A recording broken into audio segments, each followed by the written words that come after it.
Hey everyone, and welcome to The Explainer. So today, we're going to talk about Mahatma Gandhi, but maybe not the Gandhi you think you know.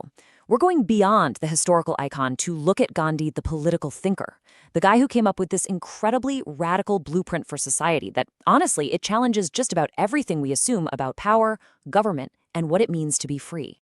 Right. We can all picture him. The leader of India's independence movement. It's an image we all know.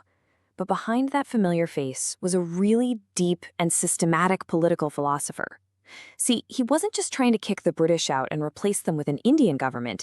He was asking a much bigger question. What is the nature of government itself? And this quote, wow, it gets us right to the absolute heart of his philosophy. For Gandhi, the problem wasn't just this or that government. The problem was the modern state, period. This was his starting point, a really stark, no-punches-pulled diagnosis of what he saw as the core issue in all of politics. Okay, so let's dig into that diagnosis. Gandhi viewed the modern state as something fundamentally broken, and he famously called it a soulless machine. So what on earth did he mean by that? Well, here's the key. Gandhi was convinced that the state's power doesn't actually come from the people's consent. It comes from its ability to use violence. It keeps us in line not by convincing us, but by coercing us, by the threat of force that's always hanging in the background. And his reasoning here is pretty straightforward. He argued that the state is basically born from violence, and because of that, it can never really give it up. It's this impersonal machine that uses force without any mercy. But the biggest distinction for him, and this is crucial, was this. You and I, we have souls. We have a moral conscience. The state, as a big institution, it has none. So, if the state itself is the big problem, then what's the solution?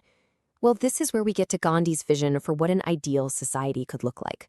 He called it a state of enlightened anarchy. Now, that sounds wild, but it's basically a society built not on some central government, but on individual people and communities mastering themselves. And the word at the very center of this idea is Swaraj. This is so much more than just political freedom. To Gandhi, Swaraj was a sacred term. It means self-rule and self-restraint. Real freedom wasn't about being free from some outside government. It was about gaining control over yourself. And this difference is everything. For Gandhi, just getting political independence was, just swapping one set of rulers for another, a simple transfer of power. But real Gandhian Swaraj, that was a total internal revolution. It's about each person mastering their own impulses, because he believed that was the only way to get to genuine happiness and well-being for everybody. Now, this idea of self-rule doesn't stand alone. It's built on another key concept, Sarvodaya. You can think of it like this. If Swaraj is the political goal, Sarvodaya is the moral bedrock it's built on. It literally means the welfare of all, and it's a principle of just radical inclusion. No one gets left behind. Sarvodaya is based on three kind of mind-blowing ideas. First, your personal well-being is completely tied up in the well-being of everyone else. Second, and this is a big one, it proposes this radical equality of work. A lawyer's job has the exact same value as a barber's. And third, it celebrates physical labor. It says that a life of working with your hands is a life worth living. Now, I know what you might be thinking. This all sounds incredibly idealistic, right? A bit pie in the sky. So how did Gandhi actually plan to make this happen? Well, he developed a very practical toolkit, and the first tool was a totally revolutionary way to do politics. And that method is satyagraha. We often hear it translated as nonviolent resistance, but that's kind of passive. It's much more active. It literally means truth force or soul force. It's a method for fighting for what's right, not by making your opponents suffer, but by taking the suffering on yourself to try and awaken their conscience. And the path of a satyagrahi, the person who actually practiced this, was unbelievably demanding. This was not a casual commitment. It required this deep spiritual and moral core, a living faith, intense discipline, giving up material wealth, being absolutely committed to truth, and being completely, totally fearless. Politics for him was about transforming yourself first. So that's tool number one. The second part of Gandhi's toolkit was just as revolutionary, but this one was all about the economy. He knew that changing the politics didn't mean much if you didn't also change the economics. So he came up with a way to completely rethink our relationship with money and property.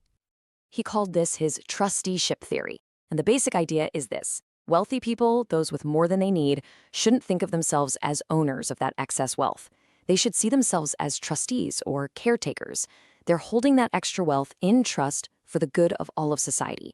And it's meant to be voluntary, a system based on what he called a technique of change of heart.